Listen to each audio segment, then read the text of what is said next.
Salam. Bugünkü dərsimizin mövzusu Breaker of Structure, struktur qırılması nədir və mən niyə BOS-a bu qədər önəm verirəm? Bütün əməliyyatlarımda BOS-dan mütləq və mütləq edilişi istifadə edirəm və demək olar ki, BOS-suz əməliyyata girməm.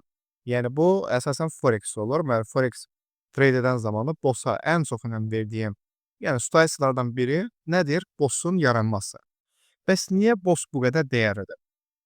Baxın, market hərəkət edən zaman bir tərəf hər zaman basqın olmalıdır. Ya alıcılar basqın olmalıdır, ya da satıcılar. Əgər alıcılar basqındırsa, market qalxış istiqamətində trendi qıraraq davam edir. Və yaxud da ki, satıcılar basqındırsa, düşüş istiqamətində trendin qırılaraq davam edicini görürük daha doğrusu. Burada mövzu nədir? Marketin trendinin hansı istiqamət olduğunu başa düşək. Yəni, bir var çayın axan istiqamətində hərəkət etmək, bir də var axına qarşı. Biz də hər zaman axın istiqamətində hərəkət edəcəyik. Və axın istiqamətində hərəkəti bizə göstərən nə olacaq? BOS. Nə deməkdir BOS? Mövcud trendin, yəni istiqaməti üzrə qırılması. Yəni, trend hansı istiqamətə davam edirsə, o istiqamətdə trendin qırılaraq davam etməsi, yəni swing high'ların və yaxud da ki, swing low-ların qırılaraq davam etməsi. Nə deməkdir? Deyirəm ki, market qalxış istiqamətində bir trendə davam edirsə və baxın, burada bir nümunə göstərdim bununla bağlı. Elə istəyirsiniz davam eləyək, çünki nümunə ilə baxdıqda daha rahat görmək olur. Deyirəm ki, market qalxış istiqamətində hərəkət edir. Burada gördüyümüz kimi. Və qalxış istiqamətində hərəkət edən zaman nə baş verir? Alıcılar marketə yeni bir high gətirir və geri çəkilir, yeni bir high gətirir. Geri çəkilir, yeni bir high gətirir. Bu zaman baxdığımız zaman görürük ki, lowlar qorunur. Bütün lowlar qorunaraq marketə yeni high gəlir. Bu nə deməkdir? Deməli, alıcılar marketdə hal-hazırda güclüdürlər. Yəni, basqın tərəf alıcılardır ki, lowları qoruyurlar. Çünki qoruduğu bir sərhəd var. Bundan aşağı keçməsinə icazə vermədən marketə ancaq high gətirərək davam elətdirirlər. Biz də buradan marketdə kimin üstün olduğunu görürük. Və təbii ki, əməliyyat açan zamanı hansı istiqamətdə açacağıq? Təbii ki, üstün olan tərəfdə. Ona görə mən BOS-a bu qədər önəm verirəm. Təbii ki, burada ikinci hissədə dediyim kimi hər zaman vurğulayıram. Çünki burada öyrəndiklərimiz məlumatlar, ikinci hissə öyrənəcəyimiz məlumatların yanında çox az olacaq. Çünki o irəli səviyyə olacaq orada. Ona əsasən siz ikinci səviyyəyə çox güclü hazırlanın. Buradakı məlumatların arxa planını başa düşməyə çalışın ki, orada istifadə edən zamanı şablon olaraq trade etməyin. Həqiqətən də məntiqini başa düşün və görün ki, bu niyə bunu elədi? Artıq orada, yəni o mövzunu şablon olaraq low gəldi, mən şortluyum, yox. Arxa planı başa düşmək lazımdır. Baxın, burada nə görürük? Görürük ki, marketə bir low gəlib, yəni BOS gəlib aşağı yönlü, yenə bir BOS gəlib, yenə bir BOS gəlib və high'lar qorunur. Və bu gəldikcə artıq marketin istiqaməti təyin olunur. Tamam, bəs BOS qısa olaraq nədir? Təbii ki, indi onu öyrədəcəm, amma istədim ki, BOS-un nə qədər önəmli olduğunu sizə az da olsa göstərim. Burada yazılışı, yəni açılışı var, uptrenddə necədir və yaxud da ki, düşüş trendində necədir, high'lara gəlməsini göstərir. Təbii ki, link hər zaman kimi açıqlama bölməsində olacaq, rahatlıqla baxa biləcəksiniz. İzah yeri var burada. Siz yenə Telegram kanalıma dəvət edirəm, gəlmək istəsəniz. Gəlin, Instagram səhifəsindən mənə yazın. Yəni, etməli olduğunuz tək şey Instagram səhifəsindən mənə yazmaq və mən sizə linki göndərim. Telegram kanalında qatılın, orada biaslar verilir. Sonra əsasən də yeni başlayanlar üçün çox mükəmməl ortamdır. Çünki orada bütün sizin beyninizdə qalacaq sualları ödənişsiz şəkildə, təmənnasız hər kəs bir-birinə dəstək olaraq öyrədir. Əsasən də mən orada demək olar ki, hər gün ərzində bias verilir, ümumi istiqamət təyin olub, orta səviyyəli traderlər, artıq trade edən insanlar üçün və gözəl setaplar verilir. Keçsək artıq qrafik üzərində izahı. Çünki hər zaman qrafik üzərində izah edirəm ki, mövzunu tam başa düşəsiniz. Okay, BOS nədir? Yəni, buradan başlayaq. Deyəm ki, market bir istiqamətdə hərəkət edir. Yəni, swing high və swing low yaradaraq hərəkət edir. Deyəm ki, high yaratdı, geri çəkildi. Artıq bu high'ın qırılması, yuxarı yönlü qırılması fitillə də ola bilər, bədənlə də ola bilər, heç bir fərq yoxdur mənim üçün. Bu olur artıq BOS. Breaker of Structure qırılması, yəni strukturu qırılması. Sonra market yenə geri çəkilir və başlayır yenə high qırmağa. Bu high qırıldığı anda yenə bir BOS yaranmış olur. Bu BOS nəyə işarədir? Bax, mən yuxarı qırdım, yəni alıcılar satıcılara qalib gəldi. Alıcılar burada, yəni qırdı, keçdi yuxarı. Geri çəkilmə eləyəcək. Daha güclü alıcılardan yeni bir təpə yaratmaq üçün. Əgər təpə yarada bilməsə, bu zaman artıq marketin istiqamətinin dəyişdiyi də ola bilər. Deyirəm ki, geri çəkildi və yeni bir high yaratdı. Bu davam etdikcə artıq boss olacaq. Sonra market deyirəm ki, high yaratmağı dayandırdı və başladı nə eləməyə? Geri çəkilməyə. Qalxdı, artıq aşağı qırdı. Yenə bir boss yaranmalar davam edir. Tamam. Bunu silim, keçək qrafik üzərinə. Okey. Burada gözəl bir nümunədir. Baxın, market nə edib? Qalxış istiqamətində bir qırılım verib yuxarı, düzdürmü? Və bu qırılım verdiğinde nə olub? Lovlar açıq qalıb. Və yenə bir boss yaradı. Boss nə deməkdir? Bax, mən qalxacam. O deməkdir. Mən qalxacam. Sadəcə geri çəkilməyə girəm. Bir gözünə elə baxın. Yenə lovu açıq qalıb. Yenə baxsaq, yenə bir boss yaradıb. Bu boss'un yaranması neydi? Burada fitillə qırıb, burada bədənlə də qırıb. Yaranması neydi? Bax, mən qalxacam. Yəni, alıcılar, satıcılara qalib gəldi. Mən qalxacam və artıq qalxdıqca, yəni mənə trend, yəni qalxış istiqaməti nədir? Mən trendin istiqamətini göstərir ki, burada short əməliyyata girmə. Burada ancaq long pozisiyaları gözləməlisən, strategiya boyu var. Bu getdikcə davam edir. Nə vaxta qədər artıq yeni high gəlmədiyi gördükdə. Burada nə baş verib? Yeni bir high gəlməyib, düzdürmü? Amma nə olub? Low da qırılmayıb. Baxsa, yeni bir low da qırılmayıb. Yəni aşağı yönlü də qırılma oluyor. Artıq nə oldu ki, bütün high'lara gələrək davam edəndə burada yeni bir high gəlmədi. Əksinə aşağı yönlü qırılma oldu. Bu o deməkdir ki, artıq trendin istiqaməti dəyişdi. Bax, sizə MSS öyrətməyəcəm. MSS deyə bir şey var. ICT-nin məşhur konseptlərindən biridir. Market Structure Shift. Amma mənim üçün önəmlisi olduğu üçün, yəni bir var market strukturunun dönüşünü trade edib, bir də var hazırda olmuş bir trendi trade edib. Arasında böyük fərq var. Yəni marketdə hər zaman axın istiqamətə getmək lazımdır. Çünki bizim balansımız, yəni marketin istiqamətini dəyişə biləcək səviyyədə deyil. Ona görə nə etmək lazımdır? O dediyimiz adamların, market makerların ayaq izlərini takip etmək lazımdır. Trend də ən bariz ayaq izlərindən biridir. Burada artıq yenə low gəldi və burada artıq low gələrək davam edir. Bu low gəlmələr hər biri boss. Yəni boss almaq. Yəni boss gəldi. Bu nə deməkdir? Mən aşağı gedəcəm. Başqa bir nümunəyə baxaq. Baxın, market qalxırdı, düzdürmü? Təpələr yaradaraq qalxırdı burada. Nə oldu?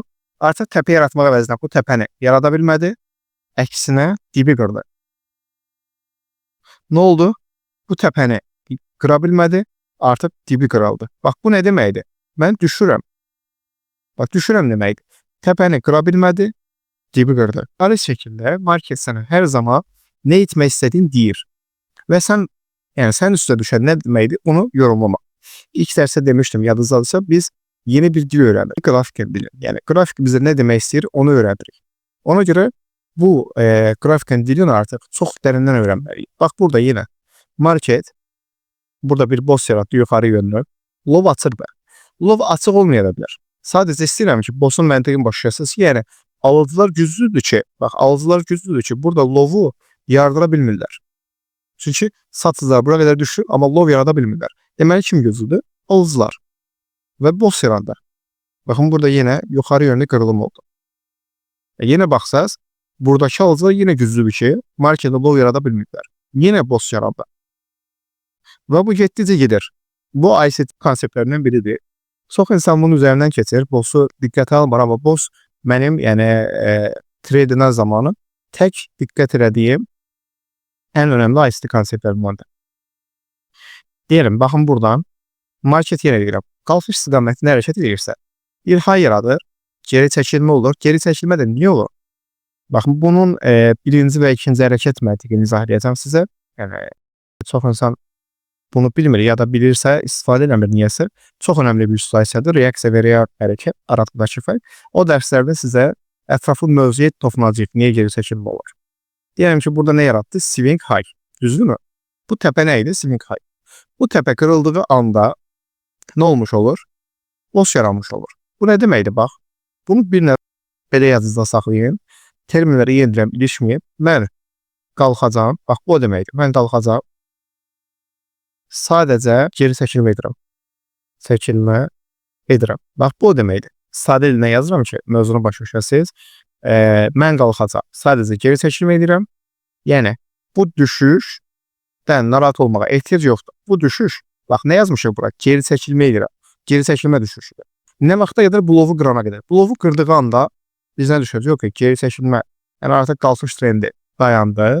Niye? Çünki blov qırılmamalıydı. Qırıldı. Qalxış trendi dayandı. Artıq bundan sonraki təbii ki, dərslərdə yenə vurğulayıram. Bu sadəcə boss'un nə olduğunu görürük biz, öyrənirik. Təbii ki, o situasiyalarda nə etməliyik, nələr gözləməliyik və yaxud da ki, nə olsa biz artıq yeni pozisiyalara hazırlaşmalıyıq, onları öyrənəcəyik. Okay, yenə bir hay gəldi deyirəm ki, bura nə olmuş oldu? Boss. Yenə boss oldu. Bunlar uptrade qalxış istiqamətində, yəni bullish bir trenddədir. Bax, yenə boss yaranmış oldu. Boss nə idi? Az öncə yazdıq. Bu davam elədikcə, bax, nə qədər ki, bosslar gəlir, biz biləcəyik ki, market qalxış istiqamətindədir. Bir də bir şey deyim, market heç zaman bu qədər açıq trendlər hərəkət edəmir. Yəni, çox zaman nə görürük biz? Market belə bir hərəkətdədir. Gəlin ki, qalxdı, buradan qalxdı.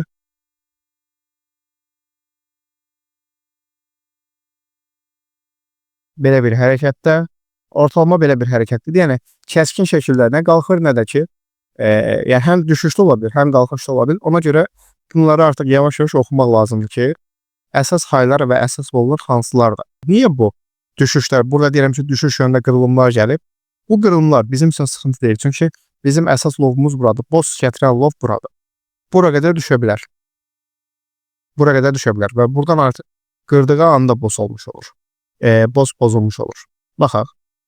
Bir nümunə onunla bağlı baxaq, görək varmı? Bura çox-çox gözəl yerdir. Amma baxdıqda bura çox əslində haqqında əsər yerdir, çox haqqında əsər. Amma yəni artıq bizim tələbələr buranı rahat oxuya bilir ki, orada nə baş verib əslində. Yəni necə gözəl trade eləmək olar. Baxaq, gözəl bir səliqəli yer baxaq. Onu da inşallah yavaş-yavaş öyrənəcəksiniz təbii ki. Narahat olmayın. İndiki dərslər onsuz da bizə, yəni sizə sadəcə giriş modelləri, sadəcə ümumilik, təbii ki, bu məlumatlarla trade edəcəksiniz. Amma yəni bu məlumatları birləşdirmək əsas mövzu nədir? Bunları birləşdirib ortaya bir konspekt çıxartmaq və yaxud da strategiya formalaşdırmaq. Önəmli olan bunlardır. Bax, deyəm ki, burada low gəlib, aşağı yöndə qırılıb, yəni qırıldıqda nə olur? Market düşüş yönlü olacağını görürük. Və artıq yenə qırıb aşağı yönlü və hay açıq. Baxsaq, yenə qırıb, daha doğrusu hay açıq, qıran hay açıq. Açıq nə deməkdir? Yəni gəlib bura toxunmadan düşüb aşağı market. Baxın, toxunmadan bu low alıb artıq. Bunlar önəmli. Boss dərsimiz, yəni ümumi olaraq bu qədər. Boss'u çoxlu praktik eləyin. Hayların gəldiyin, yəni haylar nədir? Artıq bir trend üzərindən market qalxış istiqamətində hayları qırırsa, bu zaman boss yaranmış olur. Yaxud da lowları qıraraq davam edirsə, bu zaman yenə boss yaranmış olur. Boss ümumiyyətcə qalxış istiqamətində olduğunu göstərmir və yaxud da düşüş istiqamətində olduğunu göstərmir. Bu trendin davam etdiyini göstərir. Yəni market boss yaradaraq qalxırdısa, deməli market qalxış istiqamətindədir. Artıq yox, qalxış hayları qırmır. Keçsi lowları qırmağa başlayırsa, o zaman boss düşüş yönlü yaranır. Yəni düşüş yönlü davam etdiyini görürük. Artıq boss gəlmədiyi anda marketin həmin trendi dayandırdığını düşünürük və yaxud da dayandırmaq istədiyini düşünürük. Burada da eyni ilə. Deyəm ki, boss yaradaraq düşür. Düşür bura qədər. Sonra nə oldu? Ən son yaranmış dip aradı. Deyəm ki, bu da qırıldı. Düzdürmü? Yenə bir dip yarattı və nə oldu? O dip qırılmadı. Bunu seçin. Bu dip qırılmadı. Bu dip qırılmadığı anda nə olmuş olur? Bax, qırılmadı, düzdürmü? Deməli, market artıq düşüşü dayandırdı. Artıq qalxmağı düşünür. Çünki əgər satıcılar marketdə söz hakimi idisə belə, çünki bax, lowlar gələrək hərəkət edirdi. Əgər satıcılar hakimdirsə, bu dibi də alacaqlar. Olmadılarsa, demək artıq marketə alıcılar üstünün gəlməyə başladı. Ki, görürük ki, bundan sonra da başlayır artıq qalxış istiqamətində boss gəlir. Qalxış istiqamətində boss bunlardır. Baxın, yuxarı qırdıqca boss sarır. Bunlar getdikcə davam edir. Yəni, trend belədir. İndi keçirik, bunu növbəti dərsdə izah edəcəm. Major hayların, major lowların, yəni yuxarı zaman dilimində boss gəldikdə o zaman nə etmək lazımdır? Bunlar da artıq irəli səviyyədə öyrənəcək, amma bu boss çox önəmli dərsdir. Araşdırın bossu, fərqli mənbələrdən araşdırın. Əsasən ICT, yəni özünün səhifəsi var, oradan araşdırın. Çünki boss çox önəmlidir, amma bu məlumatlar da sizin üçün yetərlidir, çox yetərlidir. Bossun əsas məntiqi nədir? Alıcıların yaxud da satıcıların hansının hakim olduğunu görmək. Yəni hansı istiqamətdə mən hərəkət etməliyəm? Bunu görmək. Yoxsa boss çox sadədir. Yəni high gəldi və yaxud low gəldi, biz bilirik ki, market hansısa istiqamətdə hərəkət edir. Məntiqin başa düşdükdən sonra biz bunu fərqli-fərqli situasiyalarda istifadə edəcəyik. Sağ olun, özünüzdən müğayət olun. Allah amanında.